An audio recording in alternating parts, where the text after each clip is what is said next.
Jai Hind.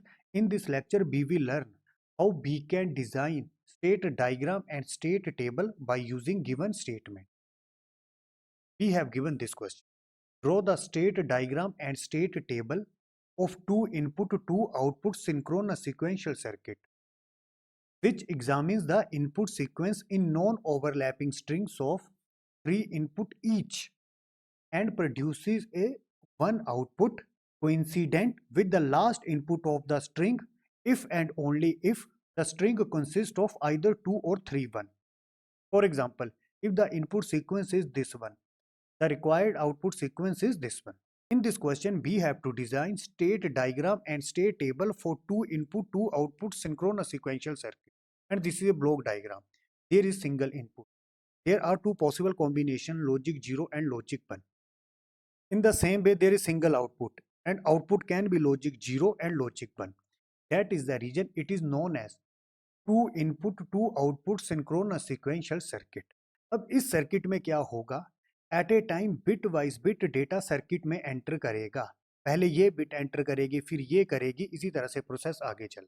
अब इस question में हमें क्या दिया गया है, जैसे ही सर्किट में bit wise bit 3 bit data enter करता है, for example this is B0 B1,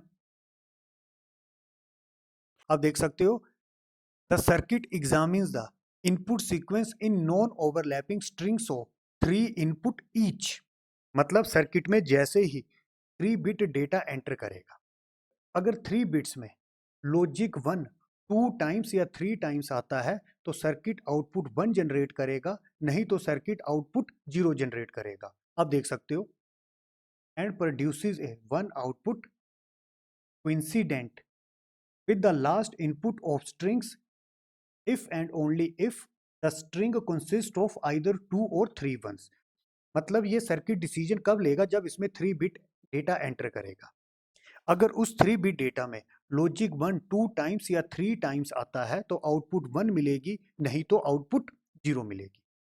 अब हमें एक एग्जांपल दिया गया है, for example if the input sequence is this one, मैंने यहाँ पर लिख ली, this is least significant bit, this is most significant bit. Least significant bit का मतलब ये है पहले ये 0 एंटर करेगा, फिर ये 1 एंटर करेगा, फिर ये 0 एंटर करेगा। तब सर्किट की आउटपुट क्या होनी चाहिए, दिस वन। अब इसको देखते हैं बच्चों, पहले इनपुट एंटर करेगी 0। ये सर्किट डिसीजन कब लेगा, जब इसमें 3 बिट डेटा एंटर करेगा। तो जैसे 0 एंटर करेगा तो ये जो आउटपुट है 0 रहेगी, 1 एंटर करेगा ये आउटपुट 0 रहेगी। अब जैसे ही ये 0 एंटर करेगा, सर्किट में 3 बिट डेटा एंटर हो चुका है, तो सर्किट देखेगा 1 2 टाइम्स है कि 3 टाइम्स है। यहाँ पर लॉजिक 1 1 टाइम्स है तो आउटपुट 0 मिलेगी। अब इस क्वेश्चन में ओवरलैपिंग अलाउड नहीं है। आप देख सकते हो सर्किट इनपुट सीक्वेंस कैसे कंसीडर करेगा, in non overlapping strings of 3 inputs each. अब नॉन ओवरलैपिंग का मतलब क्या है, कि सर्किट ने 3 बिट चेक की और बता दिया आउटपुट 0 मिलेगी। अब ये जो प्रीवियस डेटा है उसको हम नेक्स्ट स्टेप में यूज नहीं कर सकते, यहाँ पर नॉन ओवरलैपिंग बोला गया है, ओवरलैपिंग अलाउड नहीं है। तो अगेन फिर जैसे सर्किट में ये 1 एंटर करेगा आउटपुट 0 ही रहेगा, ये 0 एंटर करेगा आउटपुट अगेन 0 रहेगा, फिर जैसे ही ये 1 एंटर करेगा अगेन सर्किट 3 बिट को देखेगा। लॉजिक 1 2 टाइम्स है, अगर 2 टाइम्स होता है तो अगेन यहाँ पर आप आउटपुट 1 मिल जाएगी। अगेन फिर नेक्स्ट स्टेप के लिए चेक करेगा, ओवरलैपिंग अलाउड नहीं है, ये जो प्रीवियस डेटा है इसको नेक्स्ट स्टेप के लिए यूज नहीं कर सकते। अगेन 1 एंटर करेगा सर्किट की आउटपुट 0 ही रहेगी, 1 एंटर करेगा सर्किट की आउटपुट 0 ही रहेगी, फिर जैसे इनपुट में 0 एंटर करेगा, इनपुट मतलब ये जो x है, अगेन 3 बिट डेटा एंटर कर चुका है, सर्किट लॉजिक 1 को देखेगा 2 टाइम्स है तो अगेन आउटपुट यहाँ पर 1 मिलेगी। अब आपको ध्यान क्या रखना है, इस क्वेश्चन में क्या होगा, इनिशियली सर्किट 0 1 0 को चेक करेगा, लॉजिक 1 1 टाइम्स है, मतलब लॉजिक 1 1 टाइम्स है तो सर्किट ने आउटपुट दे दी 1 और सर्किट हो जाएगा रीसेट, ओवरलैपिंग अलाउड नहीं है। फिर अगली 3 बिट्स देखेगा, लॉजिक 1 2 टाइम्स है आउटपुट 1 मिल गई ही, अब सर्किट रीसेट हो जाएगा, प्रीवियस बिट्स को हम यूज नहीं कर सकते। फिर जैसे 1 1 0 अगेन आउटपुट 1 मिली, अगेन फिर सर्किट रीसेट हो जाएगा। इसी तरह से अगर यहाँ पर होता 1 फॉर एग्जाम्पल 1 तो सर्किट 3 इनपुट्स को चेक करता, 1 1 1 3 बिट्स हैं, 3 टाइम्स हैं, लॉजिक 1 3 टाइम्स है। आप देख सकते हो आउटपुट 1 कब मिलेगी, जब लॉजिक 1 2 या 3 टाइम्स होगा तो 3 वंस है, तो अगेन आउटपुट यहाँ पर 1 ही मिलनी। ये जो हमें स्टेटमेंट दी गई थी उसको हमने फाइनाइट स्टेट मशीन के थ्रू इम्प्लीमेंट करना है। This is a block diagram of synchronous sequential circuit. Synchronous sequential circuit is a combination of combinational circuit and memory element. In the case of Mealy type finite state, the output depends upon present inputs and previous history. अब ये जो previous history है उसको हम memory element में store करते हैं, और best example memory element का है flip flop। और memory element में जो data store होता है उसके लिए हम state word use करते हैं। There are two type of internal state. One is present state, second one is next state. At a time, memory element में जो data store होता है उसको बोला जाता है present state, और उसको small y से represent करते हैं। अब जैसे ही present state present input के साथ combinational circuit में अप्लाई करते हैं तो उस टाइम पे यहाँ पर हमें मिलती है आउटपुट Z। अब इस combinational circuit की आउटपुट को फ्लिप फ्लॉप की इनपुट में अप्लाई करते हैं, और फिर जैसे ही फ्लिप फ्लॉप की क्लॉक में राइजिंग एज अप्लाई करते हैं, डेट इज ये ड्यूरेशन अप्लाई करते हैं, अब इस मेमोरी एलिमेंट की आउटपुट में चेंज हो जाएगा। अब जो मेमोरी एलिमेंट की नई आउटपुट मिलती है उसको बोला जाता है नेक्स्ट स्टेट, और उसको कैपिटल वाई से रिप्रेजेंट करते हैं। तो simply present state to next state जो ट्रांजिशन होता है वो क्लॉक के राइजिंग एज पे डिपेंड करता है। राइजिंग एज मतलब जैसे ही क्लॉक में लो टू हाई ये जो ड्यूरेशन हम अप्लाई करते हैं, तो simply present state to next state जो ट्रांजिशन होता है वो किस पे डिपेंड करता है, क्लॉक के राइजिंग एज पे। अगेन फ्लिप फ्लॉप की आउटपुट चेंज हो चुकी है, मेमोरी एलिमेंट मतलब मैं यहाँ पर फ्लिप फ्लॉप यूज करता हूँ, फ्लिप फ्लॉप की आउटपुट चेंज हो चुकी है, उसको मैंने नेक्स्ट स्टेट से रिप्रेजेंट किया। अब यही next state as a present state operate करती है। अगेन अब ये जो नई प्रेजेंट स्टेट है प्रेजेंट इनपुट के साथ अगेन कॉम्बिनेशनल सर्किट में अप्लाई करते हैं और यहाँ पर आउटपुट मिलेगी। अगेन अब जो फ्लिप फ्लॉप की नई आउटपुट मिलेगी उसको बोला जाएगा नेक्स्ट स्टेट, और ये जो present state to next state transition होता है वो क्लॉक पे डिपेंड करता है, मतलब क्लॉक के राइजिंग एज पे डिपेंड करता है। फिर यही next state as a present state operate करती है। इस तरह से आगे प्रोसेस चलता है।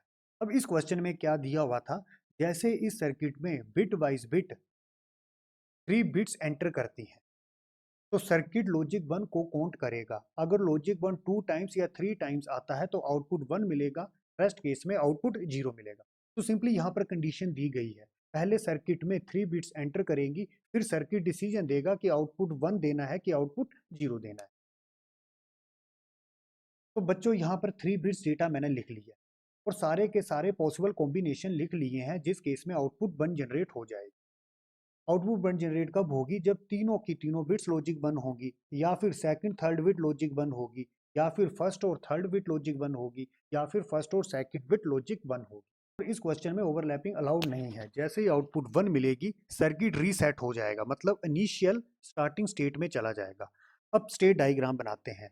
मैं इनिशियली ले रहा हूँ present state A. Present state A का क्या मतलब है, अभी सर्किट में कोई भी बिट एंटर नहीं की है, तो सिंपली प्रेजेंट स्टेट ए है, दिस इज प्रेजेंट इनपुट। यहाँ पर 0 अप्लाई कर सकते हैं या 1 अप्लाई कर सकते हैं। अगर 0 अप्लाई करते, क्या 0 डिजायरेबल बिट है, आप देख सकते हो सेकंड केस में 0 डिजायरेबल बिट है, तो नेक्स्ट स्टेट मिलेगी बी। ए ए में खड़े थे, इनपुट 0 अप्लाई करते, आउटपुट तो 0 ही रहनी है। आउटपुट 1 कब मिलेगी, जब 3 बिट डेटा सर्किट में एंटर करेगा और ये कॉम्बिनेशन सर्किट में अप्लाई होगा, तो आउटपुट तो 0 ही रहेगी, नेक्स्ट स्टेट बी मिलेगी। इसी तरह से प्रेजेंट स्टेट ए है, अगर इनपुट में 1 अप्लाई करते, क्या 1 डिजायरेबल है, आप देख सकते हो first second third 1 bit desirable है, तो अगेन मैं बोलूँगा नेक्स्ट स्टेट मिलेगी। प्रेजेंट स्टेट ए है, अगर इनपुट में 1 अप्लाई करते आउटपुट तो 0 रहनी थी, नेक्स्ट स्टेट मिली सी, तो बी स्टेट का मिली अगर इनपुट में अप्लाई करते 0, सी स्टेट का मिली अगर इनपुट में अप्लाई करते 1।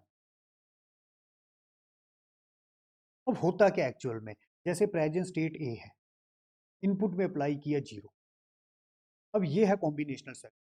कॉम्बिनेशनल सर्किट के केस में हम क्लॉक यूज नहीं करते, तो प्रेजेंट स्टेट ए है, इनपुट में 0 अप्लाई किया, तो यहाँ पर आउटपुट क्या जनरेट होनी थी 0, तो यहाँ पर मैंने लिख दिया आउटपुट जी।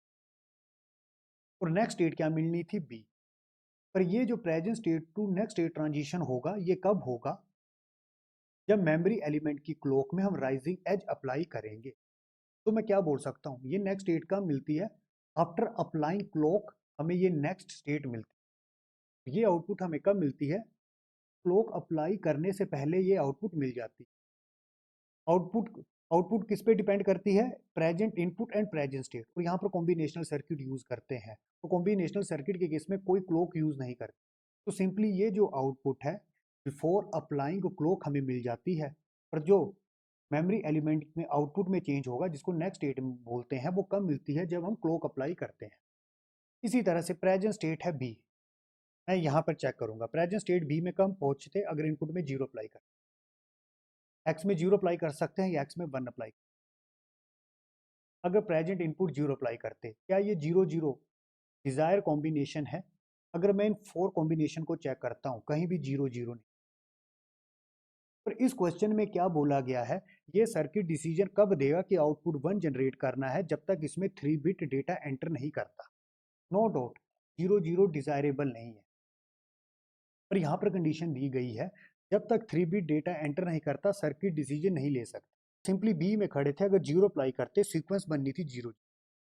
आपको यहाँ से रीसेट नहीं कर देना है, आपको नई स्टेट में जाना है। और इसका रीजन क्या है, इस सर्किट ने डिसीजन कब लेना है, जब इसमें 3 बिट डेटा एंटर करेगा। तो इस स्टेट को मैंने बोल दिया डी। तो सिंपली बी में खड़े हैं, अगर इनपुट जीरो अप्लाई करते आउटपुट जीरो मिलनी थी, नेक्स्ट स्टेट डी। मैं क्या बोलूँगा, डी में कैसे पहुंचते अगर इनपुट होती जीरो जीरो। इसी तरह वन के लिए चेक करते हैं, प्रेजेंट स्टेट भी है, इनपुट में वन अप्लाई करते तो सीक्वेंस रहती जीरो वन। जीरो वन क्या डिजायरेबल है, आप सेकंड केस देख सकते हो, जीरो वन डिजायरेबल है, जीरो वन डिजायरेबल है। तो बी टू चले जाएंगे ई, प्रेजेंट स्टेट ए, इनपुट में वन अप्लाई करते आउटपुट तो जीरो ही रहेगी, और नेक्स्ट स्टेट ई मिलेगी। और मैंने क्या बोला था, ये आउटपुट कब मिलती है, before applying clock in flip flop. फिर जैसे क्लॉक अप्लाई करते हैं फ्लिप फ्लॉप के आउटपुट में चेंज हो जाता है, और जो फ्लिप फ्लॉप के आउटपुट में चेंज होता है उसको बोला जाता है नेक्स्ट स्टेट। ई स्टेट कब मिलनी थी, अगर इनपुट में सीक्वेंस होती जीरो। इसी तरह से अगर प्रेजेंट स्टेट होती सी, सी में कैसे पहुंचना था, अगर इनपुट में क्या अप्लाई किया होता वन। अगेन प्रेजेंट इनपुट के 2 पॉसिबल कॉम्बिनेशन, जीरो अप्लाई कर सकते हैं या वन अप्लाई। अगर जीरो अप्लाई करते, वन जीरो क्या डिजायरेबल है, यस यहाँ पर वन जीरो डिजायरेबल है। तो नेक्स्ट स्टेट क्या मिलनी थी बच्चों, यहाँ पर आपको एक बात ध्यान रखनी, अब वन जीरो के लिए नई स्टेट मत बना देना। इसका रीजन क्या है, ये जो सर्किट है, इस सर्किट में क्या दिया गया है कि at a time 3 bit data enter करना चाहिए, और जो सर्किट है वो केवल लॉजिक 1 को देखेगा, वो 2 टाइम्स है या 3 टाइम्स है, उसको ऑर्डर से कोई मतलब नहीं है। फॉर एग्जाम्पल जैसे मैंने यहाँ पर लिखा 0 1 1, अगर सर्किट में ये सीक्वेंस एंटर होती तो आउटपुट हो जानी थी 1। अगर मैं ऑर्डर चेंज कर देता, पहले 1 1 लिख देता फिर 0, तो भी आउटपुट 1 जनरेट होनी। तो सिंपली अगर सी में खड़े थे, अगर इनपुट जीरो अप्लाई करते तो ये जो 1 0 कॉम्बिनेशन है, ये इसको मैं क्या बोल सकता हूँ, 0 1 कॉम्बिनेशन। लास्ट में तो हमें लॉजिक 1 ही देखना है कि 2 टाइम्स है या 3 टाइम्स है। तो सिंपली ये दोनों केस एक ही हैं, 1 0 या 0 1, ये दोनों डिजायरेबल बिट्स हैं। तो C2 कहाँ चले जाएंगे, ई में चले जाएंगे जो 0 1 है, यहाँ ऑर्डर से कोई मतलब नहीं है, इट कैन बी 0 1 या 1 0। सी में खड़े थे, अगर इनपुट में जीरो अप्लाई करते आउटपुट तो जीरो ही रहेंगे। इसी तरह से सी में खड़े हैं, अगर इनपुट में 1 अप्लाई करते 1 1, क्या 1 1 डिजायरेबल है, अब देख सकते हो यहाँ भी है यहाँ भी, तो नई स्टेट में चला जाएगा, नई नेक्स्ट स्टेट C2F। अगर इनपुट में 1 अप्लाई करते आउटपुट तो जीरो रहनी थी, नेक्स्ट स्टेट मिल जानी थी F। मतलब F कब मिली, जब इनपुट में क्या अप्लाई किया, 1 एंड 1। सिंपली 2 बिट्स तक मैंने सर्किट का स्टेट डायग्राम डिजाइन कर लिया। अब इस सर्किट में क्या दिया गया था, जैसे 3 बिट डेटा एंटर करेगा उस केस में ये सर्किट डिसाइड करेगा कि आउटपुट 1 जनरेट करना है कि नहीं करना है। अब मैं डी में खड़ा हूँ, डी मतलब इनपुट सीक्वेंस लास्ट में क्या रही होंगी, 0 0। अब थर्ड बिट में 0 एंटर हो सकता है या 1 एंटर। अब बच्चों 0 एंटर करो या 1 एंटर करो, आउटपुट तो 0 ही रहेगी। आउटपुट 1 कब होनी थी, अगर लॉजिक 1 2 टाइम्स या 3 टाइम्स होता। तो डी में खड़े हैं, अगर आप इनपुट में 0 अप्लाई करो या इनपुट में 1 अप्लाई करो, आउटपुट तो 0 रहनी थी। और साथ में जैसे सर्किट में 3 बिट डेटा एंटर कर जाता है, ओवरलैपिंग अलाउड नहीं है, तो इसके बाद सर्किट इनिशियल स्टेट ए में चला जाएगा। तो डी में खड़े हैं, अगर आप इनपुट 0 अप्लाई करते आउटपुट 0 ही मिलनी थी, और साथ में अगर आप इनपुट 1 भी अप्लाई करते तो भी आउटपुट 0 ही मिलनी। अब मैं खड़ा हूं ई स्टेट। ई स्टेट में कैसे पहुंचते, अगर इनपुट्स में सीक्वेंस अप्लाई करते 0 1, या फिर आप ऐसे भी पहुंच सकते थे 1 और 0। अब ऑर्डर का कोई मतलब नहीं है, पहले मैं एक्सप्लेन कर चुका हूं, इस सर्किट में ऑर्डर का मतलब नहीं है, सर्किट केवल लॉजिक 1 को ही काउंट करेगा। अगेन ई कैन बी 0 1, अगर मैं नीचे से आता हूं तो 1 0। सेम बच्चों, अगर इनपुट 0 अप्लाई कर 0 1 0, क्या ये डिजायरेबल है, नहीं है, 0 1 0 कहीं भी नहीं है। तो अगेन आउटपुट 0 मिलेगी और सर्किट रीसेट हो जाएगा। रीसेट क्यों होगा, आफ्टर 3 बिट सर्किट को रीसेट होना है, तो E2 चला जाए ए। तो मतलब ई में खड़े थे, अगर इनपुट 0 अप्लाई करते आउटपुट तो 0 ही रहेंगे। सेम अगर इनपुट 1 अप्लाई करते, प्रेजेंट इनपुट 1 अप्लाई करते, अगेन मैं नीचे भी चेक कर लेता हूं, 1 सीक्वेंस क्या बननी थी, 0 1 1, या मैं इसको देखता 1 0 1। अब आप लॉजिक 1 को देखो, इसमें भी 2 टाइम्स, इसमें भी 2 टाइम्स। एक बात तो क्लियर है कि अब आउटपुट 1 जनरेट हो, और कौन से ये केस है पॉसिबल, दिस वन 0 1 1 या फिर 1 0 1। तो बच्चों ई में खड़े थे, अगर इनपुट में 1 अप्लाई करते, प्रेजेंट इनपुट में 1 अप्लाई, आउटपुट तो 1 मिलनी थी,